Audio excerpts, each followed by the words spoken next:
Assalamualaikum warahmatullahi wabarakatuh. Perkenalkan, nama saya Khairina Anissa. Saya peserta pelatihan dasar tahun 2023 di instansi pemerintahan Kabupaten 50 Kota, golongan 2, angkatan 3, kelompok 1 dan nomor absen 4. Baiklah, di sini saya akan memberikan sedikit informasi terkait analisis isu kontemporer. Kontemporer adalah suatu pokok persoalan yang terjadi pada masa sekarang dan masih menjadi perbincangan yang hangat untuk dibahas dan dicari penyelesaiannya.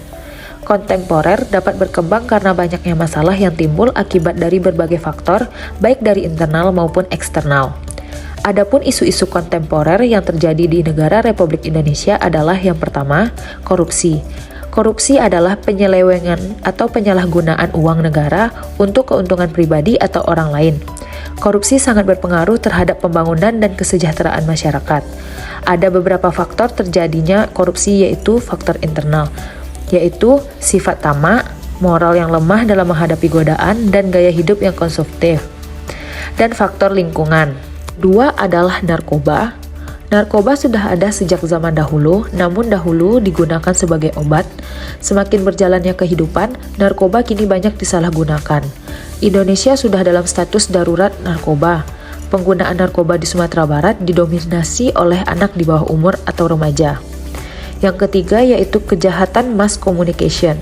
Kejahatan yang dilakukan seseorang dengan cara menyebarkan berita-berita yang tidak diketahui kebenarannya melalui media komunikasi. Materi yang kedua yaitu antisipasi seorang ASN dalam menghadapi isu dan perubahan.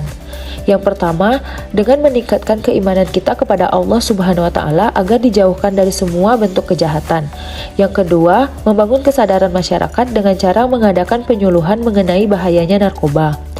Yang ketiga, konfirmasi keaslian alamat situs yang beredar. Ketika mendapatkan berita dari suatu artikel, coba perhatikan tautannya. Yang keempat, bijak dalam bersosial media.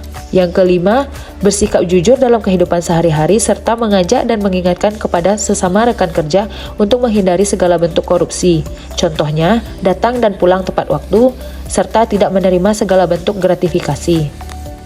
Materi yang ketiga yaitu isu kontemporer yang terjadi di RSUD Dr. Ahmad Darwis. Yang pertama, belum optimalnya penggunaan alat pelindung diri atau APD. Yang kedua, rendahnya pemahaman pasien dan keluarga tentang cara mencuci tangan yang baik dan benar. Yang ketiga, kurangnya pengetahuan pasien tentang pentingnya mobilisasi dini pasca operasi.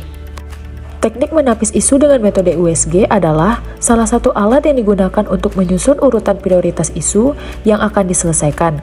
Caranya dengan menentukan tingkat urgensi, keseriusan, dan perkembangan isu dengan menentukan skala nilai 1-5.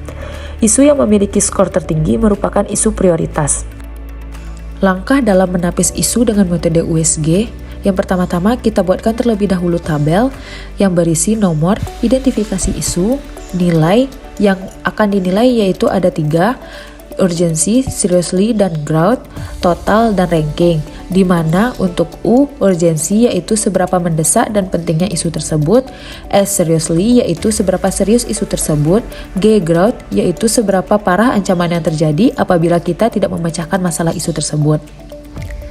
Setelah kita menggunakan penilaian dengan melihat skalanya, penilaian untuk metode USG ini didapatkan prioritas utama yaitu pada isu yang ketiga, kurangnya pengetahuan pasien tentang pentingnya mobilisasi dini pasca operasi dengan nilai urgensi 4, seriously 5, growth 4, sehingga didapatkan total nilai 13.